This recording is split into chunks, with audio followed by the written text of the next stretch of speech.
स्वामी की भगवान की समर्थ की विक्राम धर्म की परमोदर की रानी मातेश्वरी की परम पूज्यता प्रवर श्रीमद जिंदाचार्य जी महाराज की श्री जिंदा ग्रंथाधिराज की महात्मा देव की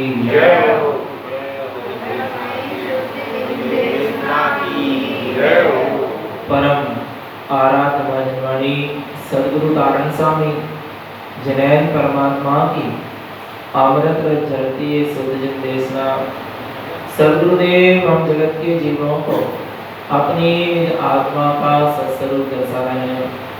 श्री तारण श्रावकाचार्य जी ग्रंथाधिराज अवैध समय दृष्टि श्रावक किस तरह मोक्ष के मार्ग में आगे बढ़ता है उसका स्वरूप यहाँ चल रहा है। अधर्म के 5 लक्षणों से जो बच जाता है वही जीव धर्म ध्यान पूर्वक मोक्ष के मार्ग में आगे बढ़ता है। एकमात्र धर्म ध्यान ही मोक्ष मार्ग में आगे बढ़ाने वाला है। जीव को मोक्ष मार्ग में आगे ले जाने वाला है तो वह धर्म ध्यान है। पर इसके लिए अधर्म के 5 लक्षणों से बचना पड़ेगा। आर्थ ध्यान विकथा व्यसन मद और अनंत आरोग्य फसाए। इन 5 अधर्म के लक्षणों से जो बचता चला जाता है, इन अधर्म के लक्षणों को जो छोड़ता चला जाता है उसके जीवन में धर्म ध्यान होता है। अपने निज आत्म स्वरूप को ध्यान ही धर्म ध्यान है। अपने जैसे बने वैसे अपने आत्म स्वरूप के अनुभव को उपलब्ध हो जाना धर्म ध्यान है। अपने निज आत्म स्वरूप की अपने आप में सुरत वर्तना, अपने आप में उसकी प्रतीति होते रहना, उसमें अनुभव वेदन चलते रहना, उसका नाम धर्म ध्यान है। और ऐसे धर्म ध्यान की सिद्धि के लिए, धर्म ध्यान की परम उत्कृष्ट दशा के लिए जीव को संयम आदि धारण करना पड़ता है। पाप से कसायों का त्याग करना पड़ता है। तब जाकर धर्म ध्यान की उत्कृष्ट से उत्कृष्ट दशा को हम प्राप्त कर सकते हैं। एक असंयमी जीव ध्यान तो कर सकता है पर उसको ध्यान की सिद्धि नहीं हो सकती। ध्यान की सिद्धि के लिए संयम आवश्यक है। ज्ञानार्णव ग्रंथ में लिखा है गधा के सिंह होना संभव है, आकाश में पुष्प होना संभव है, पर असंयमियों के ध्यान की सिद्धि संभव नहीं है। इसलिए तो संयम लिया जाता है। संयम पूर्वक जहाँ स्वभाव में आचरण होता है वहां धर्म ध्यान हो पाएगा।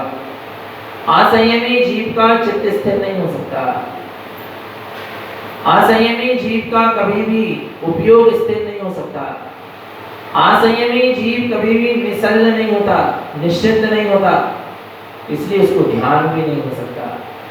जहाँ सम्यक पूर्वक संयम होता है वहाँ जीव निश्चित होता है, निराकुल होता है, निर्विकल्प होता है। और जहाँ पर ऐसी चित्त की स्थिरता होती है, उपयोग की स्थिरता होती है, वहाँ सहज ही ध्यान होता है। इसलिए यदि वास्तव में ध्यान की सिद्धि चाहते हो तो सम्यक के साथ साथ सच्चे श्रद्धान के साथ साथ संयम को धारण करना पड़ेगा और वीतरागता को अपने अंतरंग में प्रकट करना पड़ेगा। रागियों के ध्यान नहीं हो सकता। किसके? रागियों के ध्यान नहीं हो सकता। जो किसी भी तरह के राग में लगा है उसको ध्यान नहीं हो पाएगा, नहीं हो पाएगा। वो बैठा रहे हाथ में हाथ रख के, पर राग की जहाँ रसधारा अंदर में चल रही है वहां पर वीतराग स्वभाव की प्रतीति कहाँ से होगी? वीतराग स्वभाव की और सन्मुखता कहाँ से होगी? नहीं हो पाएगी। इसलिए राग के सद्भाव में कभी भी ध्यान नहीं हो सकता। रागियों के कभी भी ध्यान नहीं हो सकता। इसलिए वैरागी बनो। वीतरागी नहीं बन पा रहे तो कम से कम वैरागी बनो, विरक्त होकर चलो। जो विरक्त होकर चलता है वह निवृत्त भी हो जाता है। जो विरक्त होता है, निवृत्त होता है, वही ध्यान की सिद्धि कर पाएगा। जो ना ही विरक्त है ना ही निवृत्त है वो कभी ध्यान की सिद्धि को उपलब्ध नहीं हो पाएगा। आराम भगवान आत्मा श्रद्धान भी दृढ़ चाहिए और ज्ञान भी दृढ़ चाहिए, संयम भी दृढ़ चाहिए, संकल्प भी आपका दृढ़ होना चाहिए, तब ध्यान की सिद्धि होगी, और नहीं तो ध्यान की सिद्धि नहीं हो पाएगी। अरे सम्यक भी दृढ़ हो, श्रद्धान भी दृढ़ हो, ज्ञान भी दृढ़ हो, लिए हुए व्रत नियम संयम का जो संकल्प है वो भी दृढ़ हो। आज दृढ़ चित्त वाला और स्थिर चित्त वाला जीव ही ध्यान कर पाएगा। जिसके अंदर में भयभीत बना है, आ रहा है, वह ध्यान नहीं कर पाएगा। भगवान आत्मा जिसके हृदय में भय बना हुआ है, विभ्रम बना हुआ है, सज शंकाएं, आकुलता, विकल्प लगे हुए हैं, कहीं ना कहीं राग की रसधारा काम कर रही है, वो ध्यान में नहीं टिक पाएगा। किसी भी तरह का राग तो ना हो। आपको पता है कोरोना काल में प्रवचन नहीं होते थे, माने प्रवचन का या तत्व चर्चा का समय फिक्स नहीं था कि सुबह 8 से 9 या 8:30 से 9:30 क्या होना है। प्रवचन हम बता रहे, जरा सा राग आपको ऊपर नहीं उठने देगा, ध्यान नहीं लगने देगा, ध्यान में लीन नहीं होने देगा। समझना, कोरोना काल में कोई प्रवचन का समय फिक्स नहीं था। सुबह उठते थे, ध्यान समाहित करते थे, घंटों घंटों बैठे रहते थे। 8 बज गए, 8:30 बज गए, 9 बज गए, कोई विकल्प नहीं आता था।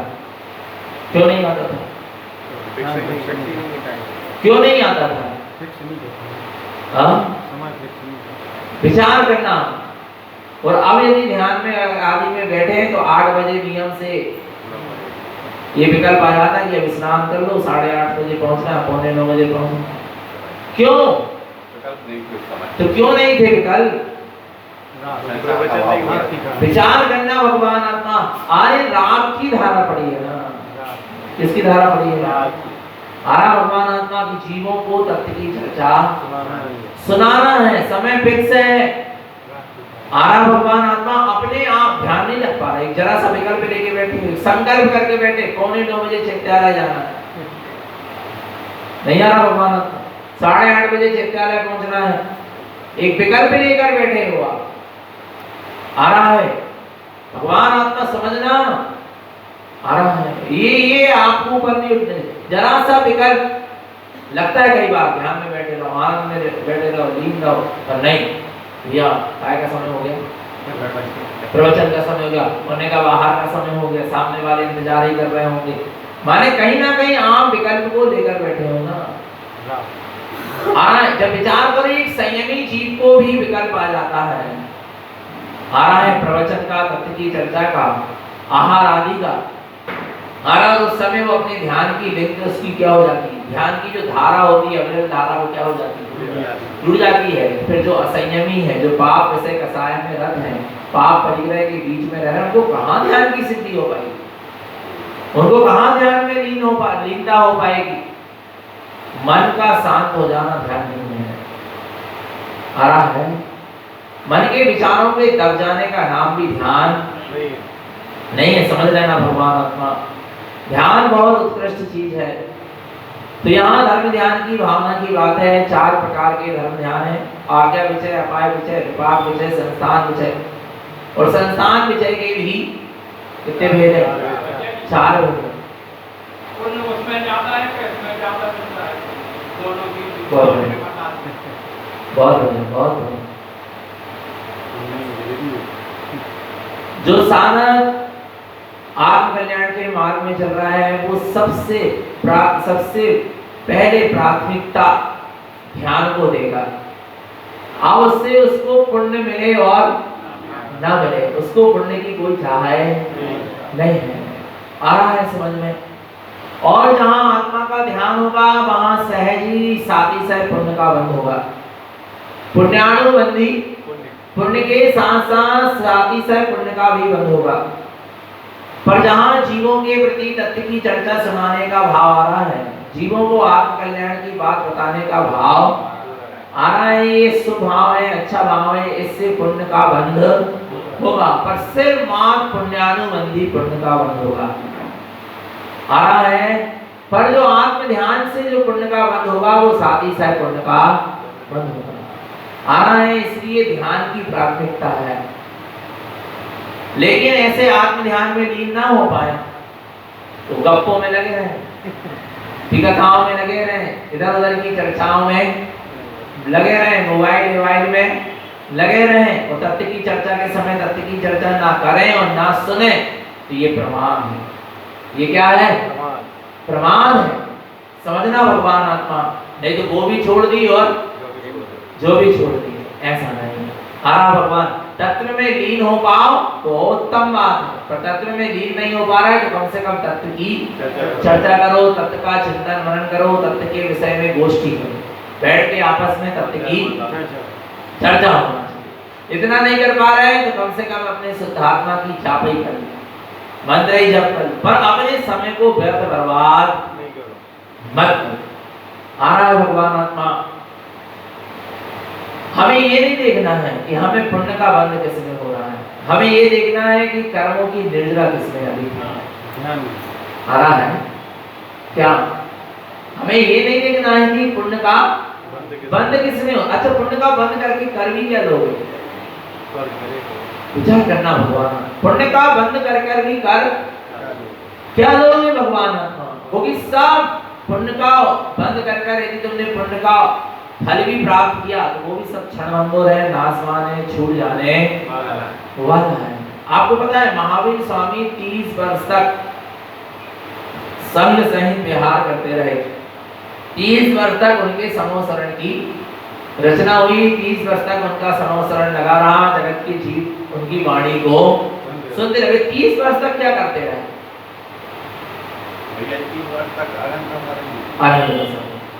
42 वर्ष की अवस्था में केवल ज्ञान हुआ और 72 वर्ष की अवस्था में निर्वाण हुआ, तो कितने 10 हो गए? 30 वर्ष तक। तो एक चीज बताओ, 30 वर्ष तक क्या कर? 30 वर्ष तक समोसरण की रचना होती रही, 30 वर्ष तक समोसरण लगा रहा, 30 वर्ष तक जगत के जीवों को वो दिव्यधनी सुनाते रहे। तो 30 वर्ष तक क्या करते रहे महावीर स्वामी? केवल ज्ञान के बाद आज सुधा वेदनी कर्म क्या हो गया? 6 हो गए, 18 200 से राइट हो गए। केवली भगवान को आहार नहीं होता है। कौन सा आहार होता है? नो कर्म आहार। कौन सा होता है? नो कर्म आहार होता है। आहार इसके अलावा कोई दूसरा आहार नहीं होता, क्योंकि आनंद भगवान को ईर्यापत आश्रय होता है। कौन सा आश्रय होता है? ईर्यापत आश्रय होता है। कर्मों का आश्रय तो होता है पर बंध नहीं होता, क्योंकि उनकी आत्मा में मोह नहीं है।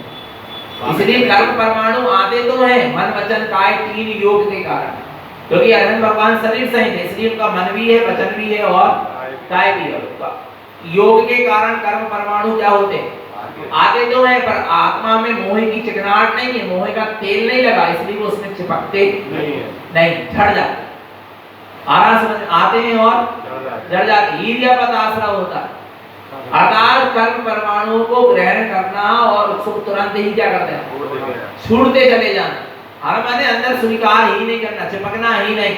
इसका नाम नो कर्म आहार भी कहेंगे, इसको ईर्यापत आश्रय ही कहेंगे। कबला आहार अरहंतों को नहीं होता। कबला आहार समझ रहे? कोर बना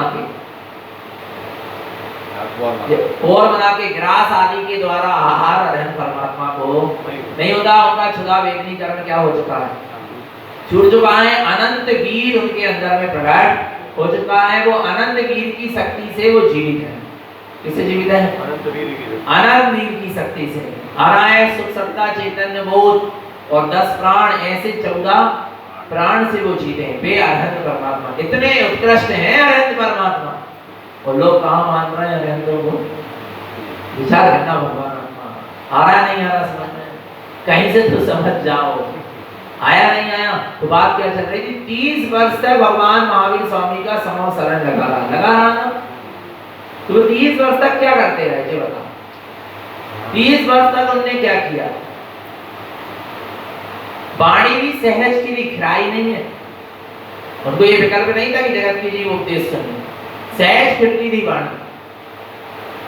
महावीर स्वामी 30 वर्ष तक क्या करते रहे बताओ?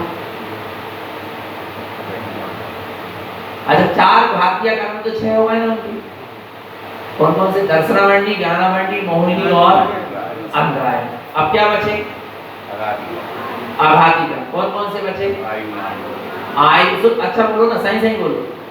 शुभ आयु, आ रहा है शुभ नाम, आ रहा है उच्च गोत्र और साता वेदनी। नहीं आ रहा समझ में? आयु, नाम, गोत्र और वेदनी में था। कौन सी आयु है इनके पास? शुभ आयु। ठीक है ना, क्योंकि अशुभ वाले तो 6 हो गए। शुभ आयु, शुभ नाम कर्म का उदय है और उच्च गोत्र का उदय है और साता वेदनी का उदय है। अब बताओ वे 30 वर्ष तक क्या करता है? बताएं क्या करते हैं? सुनो भगवान, वे अपने पुण्य को क्षय करते हैं।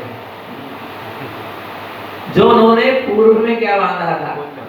पुण्य बांधा था कि अरे जगत के जीव भी उस सत्य स्वरूप को क्या कर लेते, जान लेते। जिसे मैंने जाना है उस परम तत्व को ये जगत के जीव भी क्या कर लेते, जान लेते, इसका अनुभव कर लेते, वेदन कर लेते। जगत के जीव क्यों नहीं देख लेते अपने सत्स्वरूप को, क्यों नहीं कर लेते अपने सत्स्वरूप का अनुभव?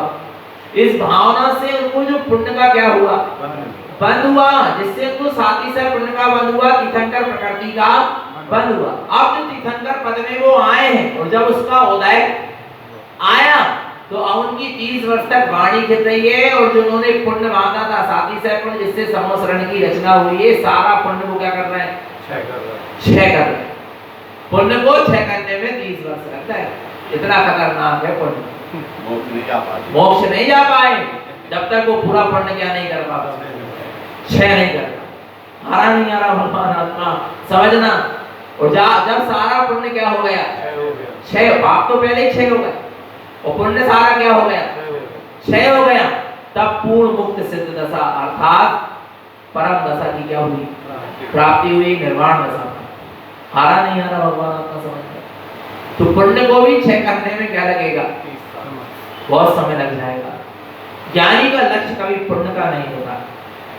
पुण्य तो सहज में बंध जाता है, बांधना नहीं पड़ता।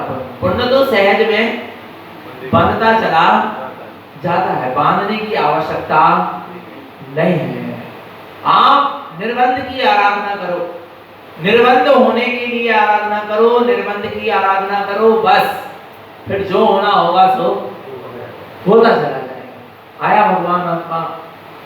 अब आगे यहाँ पर गुरुदेव कहते हैं और वह सम्यक दृष्टि ज्ञानी साधक किस तरह मोक्ष के मार्ग में आगे बढ़ता है, तो पदस्थ पिंडस्थ रूपस्थ और रूपातीत ध्यान की आराधना करता है। और आगे देखो क्या कहते हैं, किसको होंगे ये ध्यान? देखो उसके लिए देखो भूमिका भी तो देखो किसको होंगे। अपन बहुत जल्दी विश्वास कर लेते कि सामने वाले का ध्यान लग गया, सामने वाले को ध्यान हो गया। भूमिका तो देखो आप, ध्यान किसको होगा? देखो किसको होगा, देवी गुरु धर्म शुद्ध से साधम ज्ञानमयं ध्रुवं मिथ्या त्रिविधि मुक्तं च सम्यक्तं शुद्धं ध्रुवं।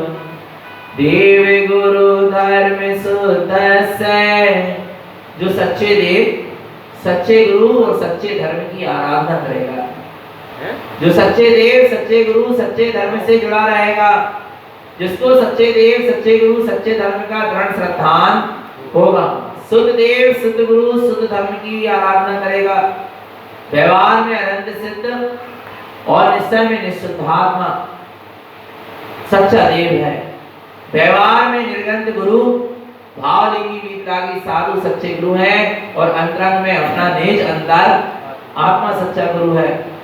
व्यवहार में उत्तम क्षमा आदि 10 लक्षण धर्म सच्चा धर्म है और निश्चय में अपना चेतन लक्षण स्वभाव धर्म है। ऐसे शुद्ध धर्म की जो आराधना करता है, साधम ज्ञानमयं ध्रुवं, जो अपने ज्ञानमय ध्रुव स्वभाव की साधना करता है, मिथ्या त्रिविधि मुक्तयं, जो 3 प्रकार के मिथ्या सम्यक मिथ्या और सम्यक प्रकृति मिथ्या, इन 3 प्रकार के मिथ्या से मुक्त हो गया है, सम्यक्तं शुद्धं ध्रुवं, वही वास्तव में सच्चा सम्यक दृष्टि है और वही धर्म ध्यान का अधिकारी है। ऐसे जीव को ही धर्म ध्यान होगा, ऐसे जीव का ही ध्यान लगेगा जिसको सच्चे देव गुरु शास्त्र का श्रद्धान है, जो अपने ज्ञानमयी ध्रुव स्वभाव की साधना करता है, जो 3 प्रकार के मिथ्यास से रहित, मिथ्यास, सम्यक मिथ्यास और सम्यक प्रकृति मिथ्यास, इन मिथ्यातों से रहित हो गया है, सम्यक्तम शुद्धम ध्रुवम, जो अपने सम्यक ध्रुव स्वभाव की साधना कर रहा है, जो सम्यक से शुद्ध है, ऐसा जीव ही धर्म ध्यान कर पाएगा। ऐसे जीव का ही वास्तव में आत्म ध्यान हो पाएगा। हर कोई आत्म ध्यान नहीं कर पाएगा, आत्म ध्यान तक पहुंच नहीं पाएगा। आना एक भूमिका है, कोई व्यवहार में सच्चे देव गुरु शास्त्र का श्रद्धान होना और निश्चय में मिथ्यास, सम्यक मिथ्यास और सम्यक प्रकृति मिथ्यास, इन 3 प्रकार के मिथ्यास का त्याग होना, तब जाकर धर्म होगा। माने ग्रहित और अग्रहित दोनों मिथ्यास का क्या होना चाहिए? त्याग होना चाहिए, तब आपके जीवन में ध्यान है, और नहीं तो अभी आपके जीवन में धर्म ध्यान नहीं। आगे देखो क्या कहते हैं, देव देवाधिदेवं च गुरु ग्रंथं च मुक्तयं धर्मं शुद्ध चैतन्यं साधं सम्यक्तं ध्रुवम्। वास्तव में कौन सम्यक का साधक है? देव देवाधिदेवं च, कौन है देव? जो देवाधिदेव है, ऐसे व्यवहार में अरहंत और सिद्ध है, और निश्चय में अपना देवाधिदेव निज शुद्धात्मा है। गुरु ग्रंथं च मुक्तयं, गुरु वे हैं जो ग्रंथ से मुक्त हैं, अर्थात 24 प्रकार के परिग्रह से रहित है। वे सच्चे क्या है? गुरु है। धर्मम शुद्ध चैतन्यम, और जो अपना आत्मा का शुद्ध चैतन्य स्वभाव है वही धर्म है। साधम सम्यक्तं ध्रुवम, इस तरह जो ऐसे सम्यक में ध्रुव स्वभाव की साधना करता है वह सच्चा सम्यक दृष्टि ज्ञानी साधक है, वही धर्म ध्यान का अधिकारी है। बार बार कह रहे हैं कि सम्यक से संपन्न जीव ही ध्यान का आ रहा है। भगवान आत्मा उसी को ध्यान की सिद्धि होगी, इसके अलावा और किसी को ध्यान की सिद्धि होने वाली नहीं। समझ लेना भगवान आत्मा, इसलिए कह रहे बार बार सच्चे देव गुरु शास्त्र का श्रद्धान करो, मिथ्या आदि परिणामों का त्याग करो, तब कुछ काम बनेगा, और नहीं तो काम नहीं बनेगा। आरा भगवान आत्मा आगे देखो, सम्यक्तं यस्य जीवस्य दोषं तस्य न पश्यते नातु सम्यक्तेनस्य संसारे भ्रमणं सदा।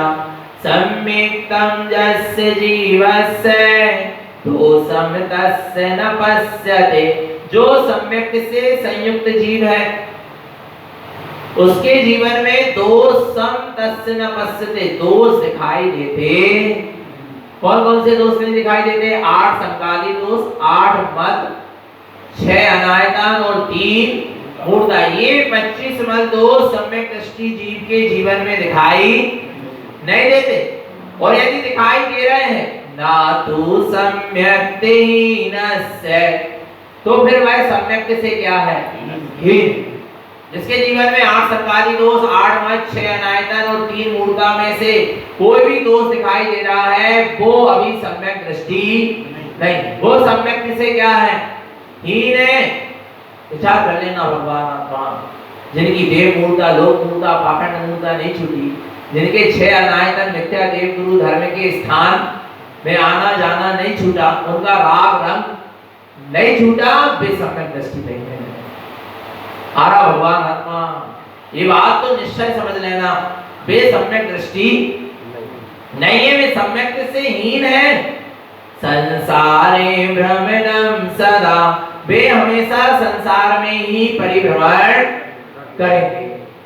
अब बोले ऐसा सम्यक से संयुक्त जीव के अंतरंग में और क्या दशा बनती है, और वो कैसा आचरण करता है? पढ़ेंगे। सम्यक्तं यस्य हृदयं सार्धं व्रत तप क्रिया संयुतं शुद्ध तत्त्वं च आराध्यं मुक्तिगामी न संशया। क्या कहते हैं? सम्यक्तं यस्य हृदयं सार्धं, जिसके हृदय में सम्यक की साधना है, अपने सत्स्वरूप का श्रद्धान है, आत्मा का निर्विकल्प स्वानुभव है, सम्यक दर्शन है। व्रत तप क्रिया संयुतम, भय व्रत और तप संयम आदि की क्रिया से क्या होता है? संयुक्त होता है। ऐसा नहीं होता कि सम्यक दर्शन हो जाए और हम व्रत तप नियम संयम न करें। वो तो कुछ कंडीशन बनती है, जैसे राजा सैनिक के साथ एक कंडीशन बनी कि उनको सम्यक दर्शन होने से पहले नरक गति का बंद हो गया, इसलिए वो सम्यक दर्शन होने के बाद भी संयम नहीं ले पाए, पर भावना उनकी भी संयम को धारण करने की थी, पर धारण नहीं कर पाए। आरा भगवान आत्मा समझ में। ऐसे ही यहाँ यदि सम्यक दर्शन होगा और आपने पूर्व में सम्यक दर्शन के पूर्व में यदि किसी गति का बंद नहीं किया तो नियम से सम्यक दर्शन के बाद आपके व्रत तप और नियम संयम के परिणाम अवश्य ही होंगे, और आप किसी न किसी अंश रूप में, किसी न किसी परसेंटेज में तुम संयम का क्या करोगे? पालन करोगे। कुछ ना कुछ रूप में, आंशिक रूप में, पूर्ण रूप में, अणुव्रत के रूप में, महाव्रत के रूप में संयम का नियम से पालन करेगा। सम्यक दृष्टि संयम का मार्ग नियम से चुनेगा। क्या कह रहे हैं? सम्यक दृष्टि नियम से संयम का मार्ग क्या करेगा? चुनेगा। ये निश्चय समझ लेना। वही जीव संयम धारण नहीं कर पाएगा जिसने पूर्व सम्यक दर्शन के पूर्व नरक गति का बंध कर लिया। आरा भगवान आत्मा, क्योंकि क्या होता है, बहुत सारे जीव कह रहे हैं हम तो अविरत सम्यक दृष्टि है, हमें संयम की जरूरत नहीं है। ऐसा नहीं होता। अविरत सम्यक दृष्टि भी संयम की भावना भाता है। अविरत सम्यक दृष्टि भी प्रतिज्ञा नहीं कर पाता, संकल्प नहीं कर पाता, पर साधना रूप में नियम संयम का पालन करता रहता है, नियम संयम का अभ्यास करता रहता है। क्योंकि अविरत सम्यक दृष्टि के लिए तो 18 क्रिया है ना, और 18 क्रिया में संयम की ही तो बात आई है। आरा नहीं आ रहा भगवान आत्मा। अविरत सम्यक दृष्टि के लिए श्रावक के सट आवश्यक है क्या नहीं? देव पूजा, गुरु वासना, स्वाध्याय, संयम, तप और दान। अविरत सम्यक दृष्टि भी संयम का पालन करेगा कि नहीं? 6 आवश्यक है। रोज प्रतिदिन कुछ ना कुछ नियम आदि लेगा। तो कह रहे हैं जिसके हृदय में शुद्ध सम्यक वास करता है, जिसको अपने सम्यक स्वरूप का श्रद्धान है, वह व्रत तप और संयम की क्रिया से संयुक्त होता है। शुद्ध तत्वं च आराध्यं, पर आराधना किसकी करता है? शुद्ध तत्व की, शुद्धात्मा। व्रत तप और संयम का पालन करते हुए भी आराधना किसकी चलेगी? शुद्ध तत्व की। दृष्टि किसकी बनी रहेगी? शुद्ध तत्व। व्रत नियम संयम आदि का पालन करते हुए दृष्टि अपने निशुद्धात्मा की ही रहेगी। व्रत का पालन करो, तप का, नियम संयम का पालन, दृष्टि मगर किसकी? निशुद्धात्मा की। निशुद्धात्मा से दृष्टि नहीं हटना, और निशुद्धात्मा से दृष्टि हटाकर यदि व्रत नियम संयम का पालन करना है तो फिर वह मुक्ति देने वाला नहीं, वह कर्मों की निद्रा कराने वाला नहीं। इसलिए यहाँ पर कह रहे हैं कि जिसके हृदय में शुद्ध सम्यक होता है, जिसको अपने सम्यक स्वरूपी निशुद्धात्मा का श्रद्धान होता है, वह व्रत तप और संयम की क्रिया से संयुक्त होता है। शुद्ध तत्वं च आराध्यं, अपने शुद्धात्म तत्व की आराधना करता है। मुक्तिगामी न संशय, ऐसा जीव मोक्ष में जाएगा, इसमें कोई संशय। ऐसा जीव मोक्ष में जाएगा, इसमें कोई संशय। आप देखो, शेर के जीव को सम्यक दर्शन हुआ, अणुव्रत ले लिया। हाथी के जीव को सम्यक दर्शन हुआ, अणुव्रत ले लिया। बंदर के जीव को सम्यक दर्शन हुआ, अणुव्रत ले लिया। माने संयम सब ले लिया। वे जीव संयम नहीं ले पाए जिनको सम्यक दर्शन के पहले नरक गति का बंद हो गया, जैसे राजा से। बाकी आप देखो, चंडाल के जीव को सम्यक दर्शन हुआ, उसने नियम ले लिया। भीड़ के जीव को सम्यक दर्शन हुआ, उसने नियम संयम ले लिया। ऐसे नहीं होता। हमारा भगवान आत्मा सम्यक्ति जीव के जीवन में संयम की भावना ना हो, ऐसा होता ही नहीं है। और सम्यक्ति के बाद आपके अंदर संयम की भावना नहीं जाग रही तो ये समझ लेना अभी आपने सम्यक्ति को धारण। राजा सैनिक तक के ने भगवान महावीर स्वामी से पूछा कि प्रभु मुझे संयम लेने के भाव क्यों नहीं होते, मेरे संयम के प्रति रुचि क्यों नहीं जा रही? माने संयम के प्रति महत्व तो था ना, जब तो भगवान महावीर स्वामी से पूछा। छाई सम्यक दर्शन के बाद भी संयम के लिए भावना थी। कितनी बड़ी चीज थी उनके बाद छाई सम्यक दर्शन। उसके बाद भी भावना माना है कि संयम धारण करता है। माने संयम भी बहुत उत्कृष्ट चीज है, समझ लेना। पर सम्यक के साथ भरत महाराज सम्यक दृष्टि थे। कैसे थे? और कौन से सम्यक दृष्टि थे गृहस्थ जीवन में, 26 सम्यक्त के धारी थे भरत महाराज, पर जब उनके पुत्र उनके सामने मुनि भिक्षा लेते थे, हालांकि 8-8 वर्ष के पुत्र उनके सामने मुनि बन के जब वीतरागी साधु होके उत्तम संयम को धारण करके बन चले जाते थे, तब फिर रोते थे। क्या कमी थी उनके पास? बोलो ना, 26 सम्यक्त उनके पास था, तदवा मोक्षगामी थे, फिर भी उस संयम को धारण करने के लिए क्या होते थे?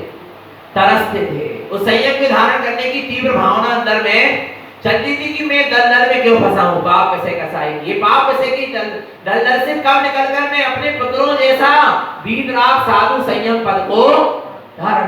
ऐसी भावना निरंतर एक 26 सम्यक दृष्टि चक्रवर्ती के अंदर भी चलती थी। क्या हमारे अंदर नहीं चलना चाहिए? और नहीं चल रही, ये समझ लेना अभी सम्यक्त नहीं।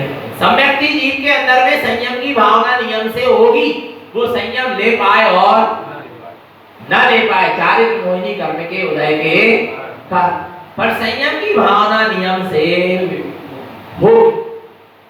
एक समझ, पापाचार, अनाचार रूप और व्यसनाचार रूप, विषयाचार रूप प्रवृत्ति एक सम्यक दृष्टि को सुहाती नहीं है। विराई उससे होती है गृहस्थ अवस्था में, पर उसको वो सुहाती नहीं। हमको सुहा तो नहीं रही ऐसी प्रवृत्ति। पापाचार रूप प्रवृत्ति छोड़ने का प्रयत्न, व्यसनाचार, विषयाचार रूपी, भोगाचार रूपी, ये सारी अन्याय अनिति रूपी प्रवृत्तियां, ये सब क्या है? सम्यक दृष्टि को सुहाती नहीं। और सम्यक दृष्टि, और यदि किसी जीव को ऐसी प्रवृत्ति क्या कर रही है, सुहा रही है, अच्छा लग रहा है ऐसा जीवन, तो अभी वो सम्यक दृष्टि नहीं है। सम्यक्त के साथ ही संयम की भावना प्रकट होने लगती है, और सम्यक्त के साथ ही धीरे धीरे जीव संयम का पालन भी करने लगता है और संयम के मार्ग में आगे बढ़ता है। जिन शासन में 3 प्रकार के लिंग कहे गए, कितने प्रकार के? 3 प्रकार के लिंग कहे गए। कौन कौन से वो 3 प्रकार के लिंग हैं? पढ़ेंगे। लिंगम चा जिनम प्रोक्तम त्रिलिंगम जिनागमम उत्तम मध्यम जगन्यम चा क्रिया त्रेपन संयुतम। क्या सुंदर कहते हैं। लिंगम चा जिनम प्रोक्तम, जिन्हें परमात्मा ने लिंग की बात की है, लिंग के बारे में वर्णन किया है। त्रिलिंगम जिनागमम, कितने लिंग की बात है जिनागम में? 3 लिंग की बात जिनागम में आई।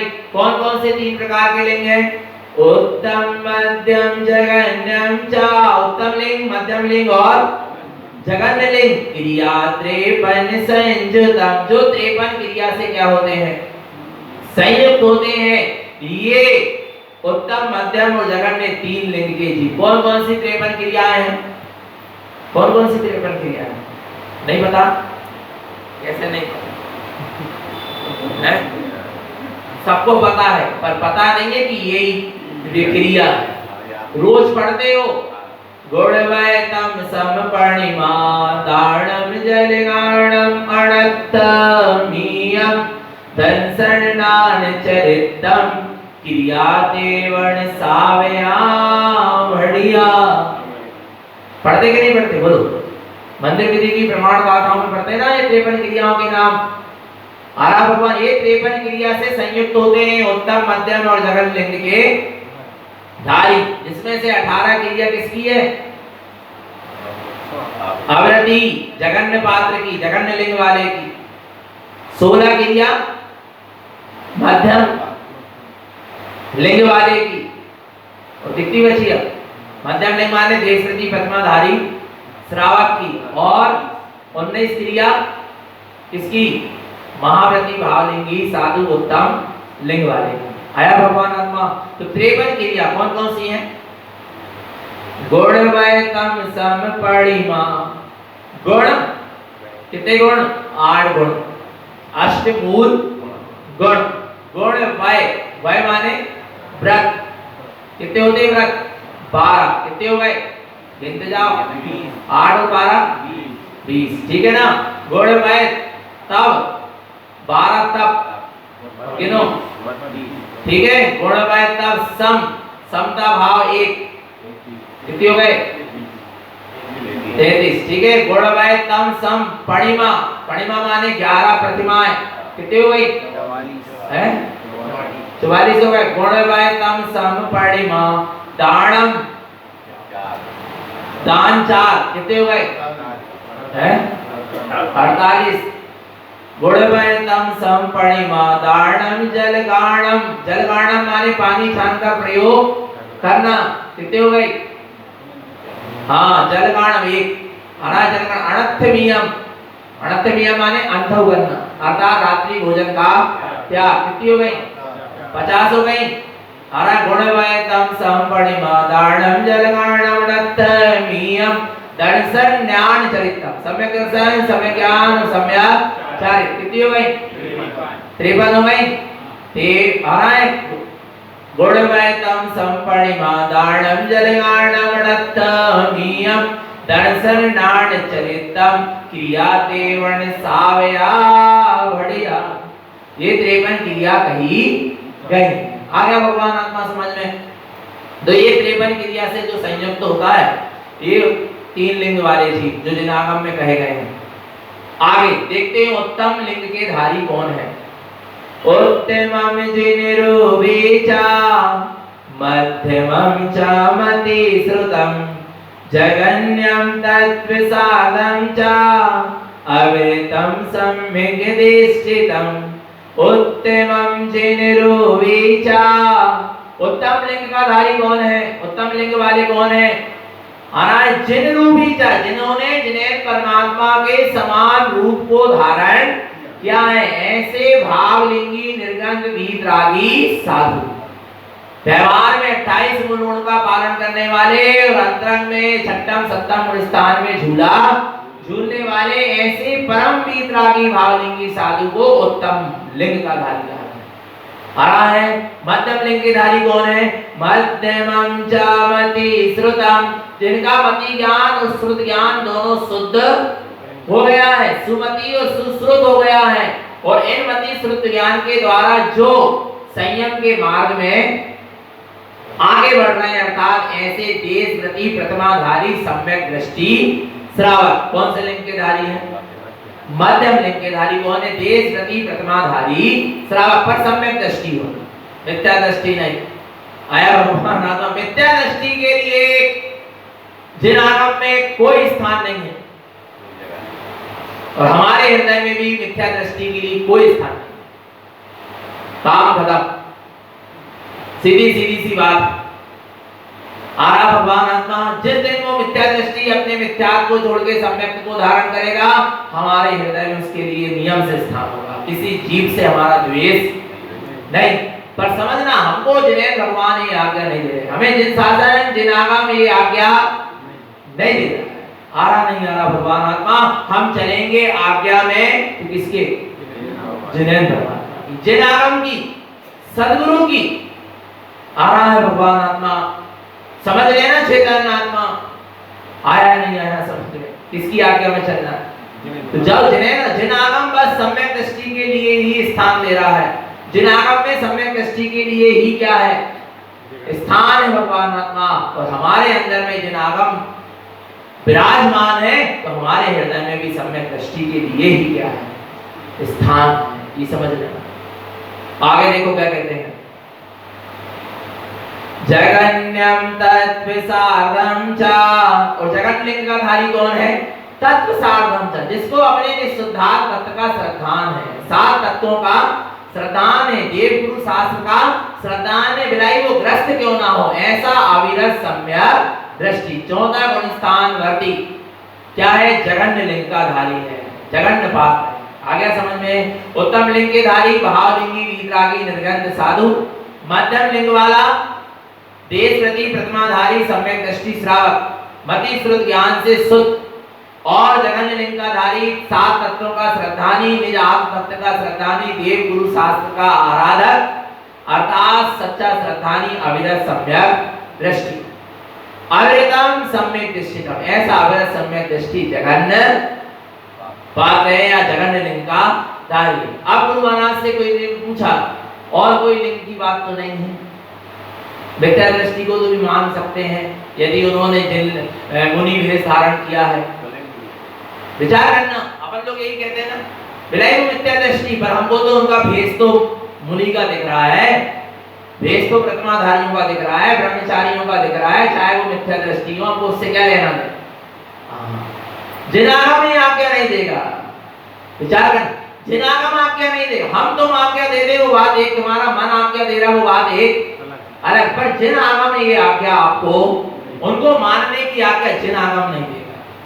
और हमको जिन आगम के अनुसार चलना है, क्योंकि हमको अपने सम्यक में दोष लगाना नहीं। देखो क्या कर रहे हैं, लिंगम त्रिविधि युक्तम चतुर्थ लिंगम न उच्यते जिन शासने प्रोक्तम च सम्यक दृष्टि विशेषतम। कितना सुंदर गुरुदेव कहते हैं, लिंगम त्रिविधि मुक्तम, जिन्हें परमात्मा ने 3 प्रकार के लिंग का ही वर्णन किया है।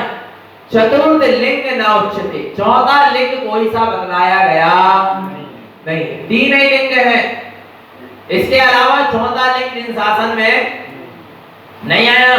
जिन शासने प्रोक्तम च, जिन शासन में 3 लिंग की बात है, चौथे लिंग की कोई बात नहीं है। और तीनों लिंग में विशेषता किसकी है, तीनों लिंग में विशेष, जगन्य लिंग वाला है, उसके बाद आपको व्रत नियम संयम नहीं मिलेगा, पर क्या चीज मिलेगी, सम्यक मिलेगा। प्रथमाधारी देशपति श्रावक के, इनके पास आपको 28 मूल गुण नहीं मिलेंगे, पर क्या मिलेगा, सम्यक मिलेगा। भावलिंगी वीतरागी विगंध मुनिराज है, इनके पास आपको क्या मिलेगा, सब एक सम्यक मिलेगा। सम्यक तीनों में कॉमन है नहीं है। एक ऐसी चीज है जो जगन्य लिंग वाले के पास भी होगी, मध्यम लिंग वाले के पास भी होगी और उत्तम लिंग वाले के पास भी होगी। वो क्या चीज है, सम्यक। इसलिए यहाँ पर लिखा है जिन शासने प्रोक्तम च, जिन शासन में तीनों लिंग में विशेषता किसकी है, सम्यक दृष्टि विशेषता। किसकी विशेषता है, सम्यक दृष्टि की विशेषता है। यदि अविरत श्रावक है और सम्यक दृष्टि है तो उसकी विशेषता है। गृहस्थ श्रावक है और उसकी वो सब कैसा है, सम्यक दृष्टि है तो उसकी क्या है, विशेषता है। प्रतिमाधारी है और उसके साथ सम्यक दृष्टि है वो, तो उसकी फिर क्या है, विशेषता है। और मुनि है, मुनि होने के बाद उसके साथ क्या है, सम्यक दृष्टि है वो, तो उसकी विशेषता है। और मुनि है और सम्यक दृष्टि नहीं है तो उसकी विशेषता नहीं है। प्रतिमाधारी है और सम्यक दृष्टि नहीं है तो उसकी कोई विशेषता नहीं है। गृहस्थ श्रावक है और सम्यक दृष्टि नहीं है तो उसकी कोई विशेषता नहीं है। ऐसा मैं नहीं कह रहा, आ रहा है जिन शासने प्रोक्तम च, ऐसा जिन शासन कह रहा है। तुमने किसको विशेष मान के बैठ गए, न जिनके जीवन में सम्यकता ही है और न जिनके जीवन में संयम का भी निरतिचार पालन नहीं हो रहा। हालांकि कहीं ऐसे जीव को तुमने विशेष तो नहीं मान लिया, हाँ, जिनके ग्रहित मिथ्याग आदि ही नहीं छूटे, जिनके व्रत प्रतिमा आदि का ही पालन नहीं हो रहा, कहीं ऐसे जीव को तुमने विशेष तो नहीं मान लिया। आ रहा है कहीं ऐसे जीव को तुमने अपने गुरु आदर्श मार्गदर्शक प्रेरणा स्रोत तो नहीं मान लिया। चिंतन करो, विचार करो, कहीं हम अपने सम्यक में दोष तो नहीं लगा रहे, हमारा निर्णय सही है क्या नहीं है। आरा भगवान आत्मा जिनागम जिन वचन आपको क्या करा रहे हैं, निर्णय करा रहे हैं। क्या करा रहे हैं, निर्णय। आज रक्षाबंधन का दिन है, एक संकल्प तो करो। क्या संकल्प करो कि हम सम्यक के बंधन में बंधेंगे, हम मिथ्यात्व के बंधन में नहीं। मिथ्यात्व के बंधन में अनादि काल से बंधते आए हैं, अब उस बंधन को हमें क्या करना है। जैसे आज पुरानी राखी लोगों ने क्या कर दी, छोड़ दी और एक नया सूत्र क्या कर दिया, बांधा क्या नहीं बांधा। ऐसे ही जो अनादि काल का मिथ्यात्व था उसका क्या कर दो, खंडन कर दो, उसको तोड़ दो और एक सम्यक के सूत्र से क्या हो जाओ, बंध जाओ। आ रहा है हम मिथ्यात्व और मिथ्यातियों के बंधन में नहीं जिएंगे। किसके, बहुत बड़ी साधना है पंचम काल में। क्या कह रहे हैं, सबसे बड़ी साधना यही है, मत पालो ज्यादा व्रत नियम संयम। मिथ्यात्व और मिथ्याति के बंधन में हम नहीं जिएंगे। क्या हमको मिथ्यात्व और मिथ्यात्वी का बंधन स्वीकार नहीं होगा। एक एक चीज की साधना करके बदला दो पंचम का। अब बिलाई को आपको कुछ करना पड़े, सबसे बुराई लेना पड़े, सबको छोड़ना पड़े, त्यागना पड़े, सबसे मुंह फेरना पड़े, दुनिया की निंदा आलोचना सुनना पड़े, पर एक चीज पाल के बता दो, यदि पाल के बता सकते हो कि हम मिथ्यात्व मिथ्यातियों के बंधन में नहीं रहे, बस यही रक्षा बंधन, तुम्हारी रक्षा हो जाएगी आत्मा, तुम उत्कृष्ट ऊपर उड़ जाओगे मोक्ष के मार्ग में। बस पर इसके लिए भैया बहुत बड़ी हिम्मत चाहिए, हमारा भगवान आत्मा बहुत बड़ी क्या चाहिए, ताकत चाहिए। हमारा भगवान आत्मा अंदर का सम्यक पुरुषार्थ चाहिए। बस एक संकल्प करो कि अपने त्याग और मिथ्यात्वियों के बंधन में नहीं रहेंगे। हम बिल्कुल भयभीत नहीं होंगे। हम किसी भी स्थिति में, किसी भी परिस्थिति में यदि स्वीकार करेंगे तो जिनेंद्र भगवान की आज्ञा को ही स्वीकार करेंगे, सम्यक दृष्टियों की ही आज्ञा को स्वीकार करेंगे, मिथ्या दृष्टियों की आज्ञा हमें स्वीकार नहीं। आ रहा भगवान आत्मा किसकी आज्ञा स्वीकार है? सिर्फ सम्यक दृष्टि की, मिथ्या दृष्टि की हम आज्ञा में नहीं चल सकते। आ रहा भगवान आत्मा किसकी आज्ञा में चलना है? सम्यक की आज्ञा में चलो, अपने अंदर आत्मा की आज्ञा में चलो और व्यवहार में सम्यक दृष्टि ज्ञानी साधक की आज्ञा में चलना। भगवान आत्मा ना हमको अपने साथ छल करना है, ना हमको भोले जीवों के साथ छल करना है। हमको वास्तव में निश्चल जीवन जीना है, निष्कपट जीवन जीना है, माया से रहित जीवन जीना है, एक सहज सरल सम्यक और संयममय जीवन जीना है वास्तव में भगवान आत्मा। तो इस तरह ये तीन लिंग के धारी होते हैं, उत्तम मध्यम जगन, और इनमें सम्यक दर्शन की विशेषता है। अब प्रारंभ हो जाएगा कल से जगन्य लिंग का धारी अविरत सम्यक दृष्टि श्रावक की 18 क्रिया जो हमको इस भूमिका में पालना चाहिए। पालन कर पाओ न कर पाओ, 18 क्रिया का स्वरूप जरूर सुन लेना। आरा भगवान सुन तो समझ में ना भी आए तो सुन लेना, पालन करो और बिल्कुल मत करो, पर 18 क्रिया जो हमें पालना चाहिए, जो हमारा कर्तव्य है, कम से कम उसको सुन तो लेना। आरा भगवान आत्मा 18 क्रिया का स्वरूप क्या है? वास्तव में ऐसा स्वरूप अभी तक और आचार्यों के श्रावकाचार में देखने को मुझे नहीं मिला। जहां तक मैंने अभी स्वाध्याय किया 16-17 श्रावकाचार का, हरा भगवान आत्मा इन श्रावकाचारों में तारण तरण गुरुदेव ने जैसे 18 क्रियाओं का स्वरूप कहा है, निश्चय व्यवहार के समन्वय पूर्वक ऐसे क्रियाओं का वर्णन देखने को नहीं मिला अभी तक, मुझे नहीं मिला। फिर किसी को मिला हो जिसने स्वाध्याय, पर मुझे नहीं मिला अभी तक। विचार करना, और ऐसी 18 क्रियाओं का हमें क्या करना है? पालन की भावना तो उठा लेना है क्या? नहीं है, सुन समझ तो लेना ही लेना भगवान आत्मा, चूकना नहीं। क्योंकि देखो हम बताएं ईमानदारी से, अब तुम प्रतिमाएं नहीं पढ़ पाएंगी, तुम्हें आ रहा है ले भी लोगे इस भूमिका में तो, हाँ नहीं पढ़ पाएंगे, और पढ़ जाए तो बहुत अच्छी बात है, अनुमोदना आ रहा है। पर हम कह रहे नहीं ले पा रहे प्रतिमा व्रत आदि अनुव्रत आदि, तो कम से कम 18 क्रिया को तो क्या कर लो, पालो। हम तो ये कह रहे हैं, हम अपने आप से भी कह रहे हैं, हमने ब्रह्मचर्य व्रत ले लिया, हम तो कह रहे हैं कुछ ना तो 18 क्रिया तो पले। प्रतिमा भी जिन्होंने ले लिया, हम तो कह रहे हैं उनसे प्रतिमा पले ना पले, पर 18 क्रिया तो पल जाए। साधु पद जिनने धारण करे, हम तो उनसे तक कह रहे हैं तुम्हें साधु पद नहीं पल पा रहा हो तो नहीं पल पा रहा, पर तुम 18 क्रिया को पाल के बता। कितनी क्रिया है? जबकि 18 क्रिया है किसकी? गृहस्थ श्रावक की, पर हम तो कह रहे हैं गृहस्थ श्रावक की 18 क्रिया जैसी तारण स्वामी ने कही वैसी एक व्रती प्रतिमाधारी पाल के बता। आ रहा नहीं आ रहा? एक आजकल के एक मुनि पाल के बता, क्योंकि सबसे पहली क्रिया तो सम्यक है। सबसे पहली क्रिया क्या है? सम्यक है, अर्थात धर्म की श्रद्धा, वही तो पल जाए सबसे पहले। भगवान आत्मा समझना बड़ा अद्भुत मार्ग है। तो हमको इन 18 क्रियाओं का स्वरूप भी अपने यथा समय समझेंगे। निरंतर निश्चित आत्मा की सूरत बनी रहे, अपना सबका जीवन सम्यक और संयम में बना